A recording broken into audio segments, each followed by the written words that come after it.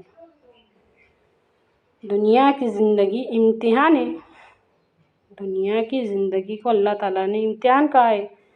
ہم پوری زندگی میں سب 5 منٹ بھی بیٹھ کے ایسا صرف اتنے 5 منٹ اپنے امتحان سمجھیں گے، باقی کی زندگی، باقی کا وقت چھوڑو، یہ جو ابھی آنے والے 5 منٹ ہے نا، اس کے اندر ہم دنیا کی زندگی کو امتحان سمجھیں گے۔ اگر سمجھنا شروع کریں گے تو بات سمجھ میں آئیں گی نا۔ دنیا کی زندگی اللہ تعالیٰ فرماتے ہیں امتحان ہے۔ ایک مرتبہ نبی کریم صلی اللہ علیہ وسلم صحابہ کو لے کے راستے سے جا رہے تھے، صحابہ کو لے کے راستے سے گزر رہے تھے۔ راستے میں ان کو ایک مری ہوئی بکری کا بچہ نظر آیا، مری ہوئی بکری کا بچہ نظر آیا۔ ہمارے نبی صلی اللہ علیہ وسلم رک گئے، صحابہ سے فرمایا، تم میں سے کون اس کو 2 درہم کا خریدنا چاہیں گا؟ تو صحابہ نے فرمایا، یا رسول اللہ، ہم تو اس کو مفت میں بھی نہ خریدے، ہم تو اس کو مفت میں بھی نہ خریدے، پہلے تو یہ مرا ہوا ہے اور اس کے کان بھی کٹے لے، ہم تو اس کو۔ ہمارے نبی صلی اللہ علیہ وسلم نے کیا فرمائے، غور سے سنو۔ کیا تم جانتے ہو، کیا تم جانتے ہو کہ اللہ تعالیٰ کے نزدیک دنیا کی حیثیت کیا ہے؟ اللہ تعالیٰ کے نزدیک دنیا کی حیثیت اس مری ہوئی بکری سے زیادہ نہیں ہے۔ جو مری ہوئی بکری تم فری میں بھی خریدنا نہیں چاہتے، اللہ تعالیٰ کے نزدیک اس بکری سے زیادہ دنیا کی حیثیت نہیں ہے۔ بات کو سمجھو، ہاں، دنیا کی، اپنے بندوں سے تو وہ 70 ماؤں سے زیادہ محبت کرتا۔ دنیا کی محبت، دنیا کی اہمیت اللہ رب العزت کے نزدیک اس مری ہوئی بکری سے زیادہ نہیں۔ بات کو سمجھو، ہم 2 منٹ کے واسطے بھی نہیں سمجھ رہے بات کو نا، خالی 5 منٹ کے واسطے سمجھ کے دیکھو کہ دنیا کی زندگی میں نہیں سمجھ۔ ہمارے کو جو پاورز دی ہے نا اللہ تعالیٰ نے، ارادہ اور اختیار، ارادہ، ماں کے پیٹ میں بچے کی تخلیق کرنا، پھر جب وہ پیدا